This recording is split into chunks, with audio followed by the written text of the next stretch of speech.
Welcome to This Explainer. Today, we're diving into a mind-bending concept from the ancient Greeks that is literally going to change how you look at your daily schedule. You know that feeling when there just aren't enough hours in the day? Or, on the flip side, when you're doing something and time just seems to completely stand still? Well, you are actually already experiencing the incredible dynamic we're about to unpack. Think about your days so far. We are constantly asking ourselves, what time is it, as we rush around, bouncing from one obligation to the next. But this whole routine highlights a massive difference between just tracking the clock and actually seizing the perfect moment. What if asking, what time is it, is actually the completely wrong question? What if, instead, the question we should be asking is it the right time? Two faces of time, the ancient Greek secret. Okay, so to the ancient Greeks, time wasn't just this one monolithic thing like we treat it today. They actually had two entirely distinct words to capture how we experience time, representing two totally different ways of viewing human existence. Let's start with the one we are all, frankly, a bit too familiar with. And that is Chronos. Chronos is quantitative, sequential, and strictly linear time. It is the ticking clock on your wall, the calendar app on your phone, measuring exact seconds, minutes, and days. Chronos is relentless, right? It's totally objective, and it just marches forward no matter what you're doing. If you've ever felt the sweat-inducing pressure of trying to catch a flight or hitting a strict deadline at work, you know exactly what the heavy, uncompromising weight of Chronos feels like. It simply doesn't care about your feelings. It just ticks on. But then there's Kairos. Now this is where it gets really interesting. Kairos is qualitative, nonlinear, and intensely opportune. It's all about the decisive right moment, that exact instant where conditions perfectly align for meaningful action or a massive transformation. You literally cannot measure Kairos on a watch. Instead, you experience it through a deep state of flow, a sudden burst of understanding, or a fleeting opportunity. Think about falling in love, or that sudden stroke of genius you get in the shower. That's not Chronos. That is pure Kairos. So when we put these two side by side, the contrast is pretty wild. Chronos asks, what time is it? And is measured by rigid schedules. Kairos asks, is it the right time? And is measured by significance.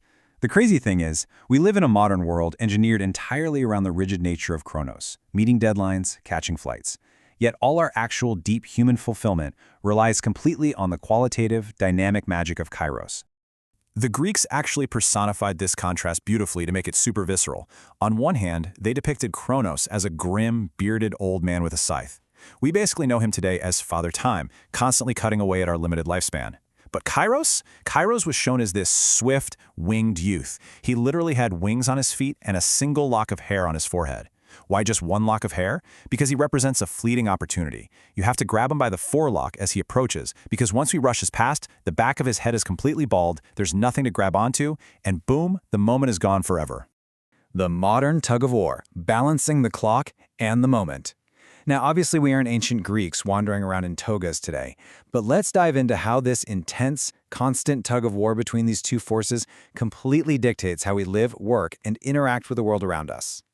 Let's start with where we spend most of our waking hours, the workplace. Professionally, we are heavily trapped by Chronos. We operate on these strict 30-minute calendar blocks, shift clocks, sprint cycles, firm deadlines. We try so hard to schedule productivity. But think about your absolute best work for a second. True professional breakthroughs, real innovation, deep problem solving. Those all require Kairos. They demand that sudden, opportunistic moment of clarity or dropping into a deep flow state. And let's be real, you cannot just force a sudden stroke of genius into a Tuesday at 2:30 p.m. calendar invite. It just doesn't work like that.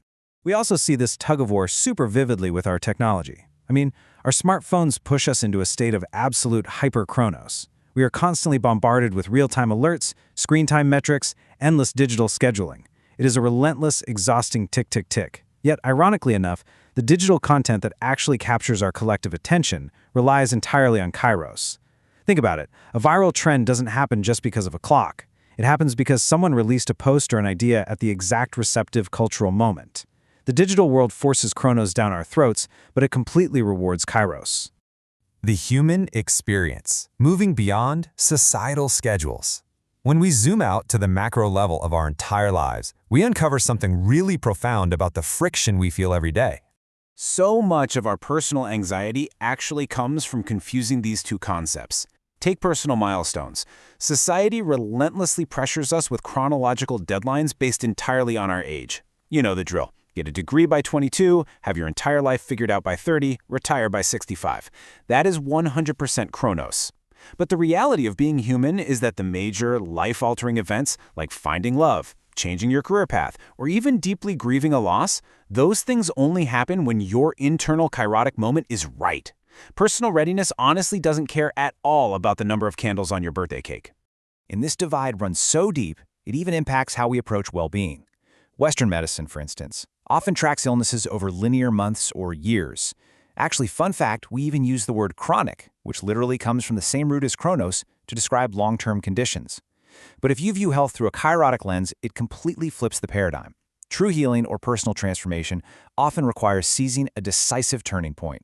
It's all about finding that optimal, sudden window for behavioral change where you are finally truly ready to shift your habits. Finally, look at how we learn.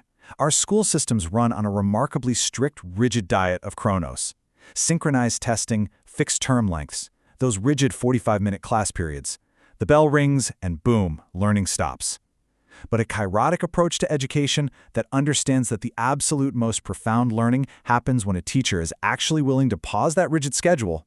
It's about capitalizing on a true teachable moment, aligning a lesson with a student's sudden spark of curiosity or cognitive readiness, rather than just blindly following the classroom clock. So as we wrap up this explainer, I want to leave you with a real challenge. Take a hard look at your own life and try to shift your perspective today. Are you so busy answering the relentless tick of Chronos that you are letting the winged youth of Kairos fly right past you? Stop obsessing over merely tracking the clock and start actively hunting for your decisive moments.